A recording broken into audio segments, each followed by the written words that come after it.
धर्मराज जी की कहानी। धर्मराज जी की कहानी एक ब्राह्मणी मारकर। धर्मराज जी भगवान के घर गए और ठीक इसी बा में से ही हैं। वहां व्यापारी बोली, मुझे धर्मराज जी के मंदिर का रास्ता बताओ दो। स्वर्ग से एक दूत आया और बोला, ब्राह्मणी आपको क्या करना चाहिए? वो बोली, मुझे धर्मराज मंदिर का रास्ता बताओ। दोहा कनी बमहा। आगे आगे दूत और पीछे ब्राह्मणी मंदिर तक गया। ब्राह्मणी बहुत धार्मिक महिला थी। उसने बहुत दान पुण्य कर उसे विश्वास दिलाया था कि उसके लिए धर्मराज जी के मंदिर का रास्ता खुल जाएगा। ब्राह्मणी ने वहां देखा कि वहां बड़ा सा मंदिर, सोने का सिंहासन, हीरे मोती से जड़ित छतरी थी।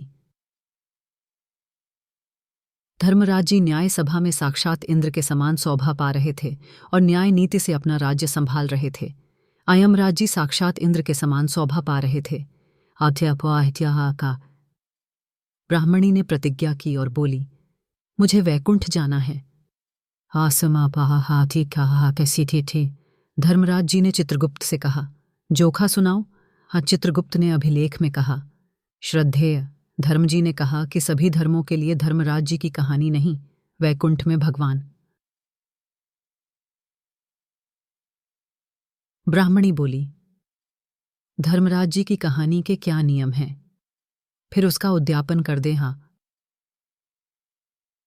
उद्यापन में काठी, छतरी, फूल, बाल्टी, डायनासोर, डोडा, मशाल, साड़ी, ब्लाउज का बेस, लौटे में शंकर पिरामिड, 5 पोर, 6 मोती, 6 मूंगा, यमराज जी की मूर्ति, धर्मराज जी की सोने की मूर्ति, चांदी का चांद, चांद का सूरज, चांदी का सातिया ब्राह्मण को दान करें।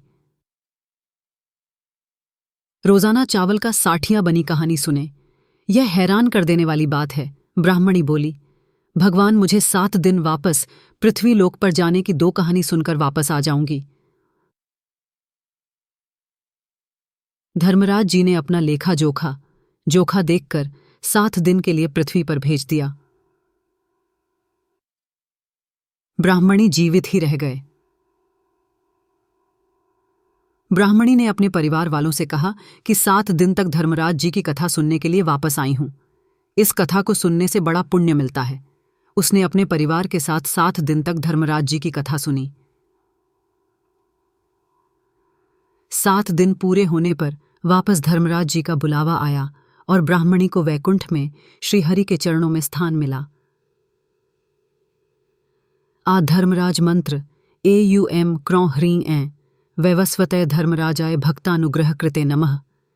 जो भक्त श्रद्धा भक्ति से विधि चूकता है, इस मंत्र के स्वाहा 1 लाख जप कर